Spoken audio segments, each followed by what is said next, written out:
Yung ano in order pa, yung original thermostat. Oo. Anong available na yun talagang legit yung kasi kasa yun. Hindi ano. Sibit kasi nitong takinan nandito nga kanina mura ng mura dahil Dami niyang... parit-parito lang siya, nakaka-3,000 na siya. Bakit? Ha? Anong ginagawa? Siguro. Putuloy ka. Hindi, yung isang beses may bisita siya, yung pinsan niyang Canada. Australia. Hindi yung Australia, umalis na eh. Tayo ba? Ano tayo ngayon? Car guy tayo. Tayo kay Calvo Works.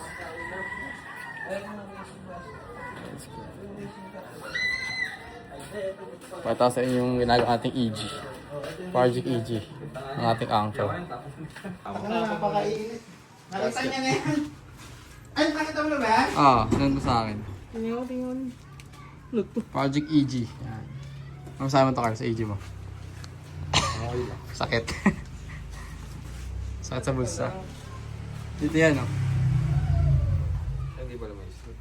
Solid ko lang yung gasket ko eh, no? Carton. Basura. Actually, may yung racing gasket na ano yun, meron pa yun para dito. Na ganito.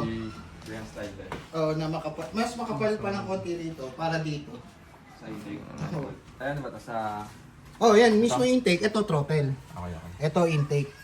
Yan, itong forma niyan, yung gasket mo. Ito. Ayan. Ano yung natatakpan? Mm. Ang butas. Ayan, yung apat na... Okay. Wala yan. O, ayan, pagka binuksan mo yan, o, ayan, o. Okay. Kaya ito, o. Makatakpan siya. Kaya pala putang ina, hirap na hirap ako patinuin yung at least kahit pa paano, di ba, pinaandar natin ito.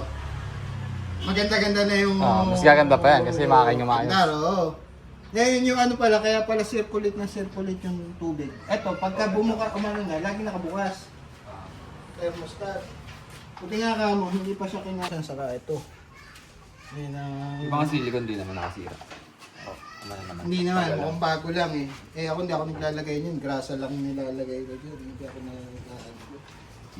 Ni-schedule ko kay Pitch yung ano, yung para... Masama kayo. Kasi pagka magbabayad kayo ng malaki, magaya sa electrician na yung pinkuha na. Nagkang may wire lang dito? Oo, tsaka magkano ako ng para doon sa oxygen. So yung bibilin natin. Sila natin yung makina natin sa ito. Makina ang malupit.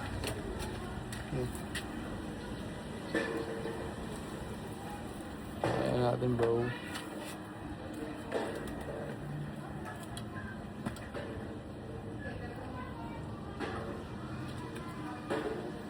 G6.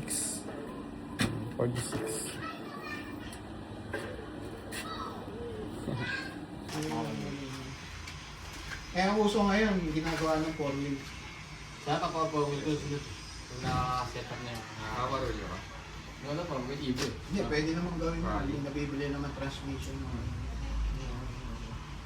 Nahanap ko nga yung dating binenta ko na ano, Evo 3. Na at nandiyan lang yung dati merong importer ko sa Pangulo. Meron din dati. Send ko sa yung litrato ng ano. Yung kompleto yun, nabenta ko lang ng magkano yun. Parang, that time parang kompleto, 80 milyan na. Makikita mo Ano, ko, ha? Subset yun, kaplat.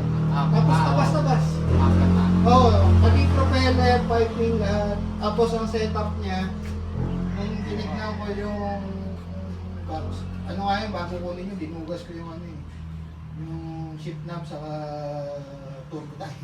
Nabenta ko yun eh. Pero dinugas ko. Nung pinakita ko sa buyer, tinanggal ko na yun. Tinanggal ko na. Send ko sa'yo pagka...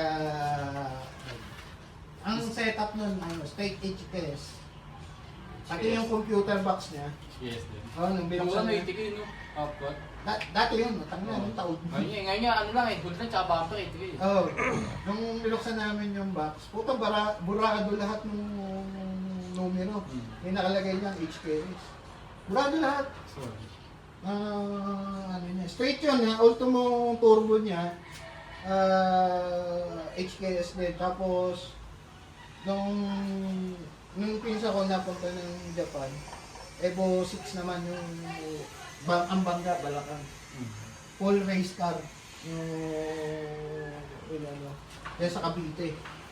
Sa, ako ko kung ano yan, yung sa boundary na, pagkalagpas mo ng SM, Baka, ano ba yun? Anong, Bacoor ba yun yung sa may SM? isang baka lang. Yung susunod doon, ano, Imus. Hindi mo. O yun, yung sa boundary nun, meron mga surplusan doon. Parang meron eh. May mga... Meron doon. Ang front nun, puro surplus na mga Suzuki. Ewan ko ngayon, baka puro owner o ano eh. Tapos sa looban nun, mismong boundary, may kakananan kang ganun. Boundary Bacor sa kayo. Oo. Yung arko na gano'n. Okay. Pag nakita mo yung arko na yun, may galing ka ng SM. Pagkalagpas mo ng SM, siguro mga 1 kilometer lang yata yun eh. Tama. Mga gano'n. Pag nakita mo yung arko na yun, kung din nalalagi ka sa doon sa area na yun, sa Cavite na yun, kanan ka doon, sa plaza yun. Dati marami doon, half-top. Doon dati marami. Kumukuha ako dati ng TSO. May mga AG doon ngayon. Hindi, wala na ngayon doon. Kasi, nung time namin, pinarating ng pinsan ko nung sumama siya sa Japan. Kaibigan kasi namin yung importer ko. Yung isa. Puro ano, pizza pie na ano, saka Mazda, HP. Ito, yan. Walang ano yung mga walang papeles na lang kinuha doon. Huwag na restaurant. Ganda no, ano, Mercedes-Benz. Ganda. Pinan... Tinawag. Ewan ko kung ano nyo na yung sa mga motor-motor. Yung Takeshi.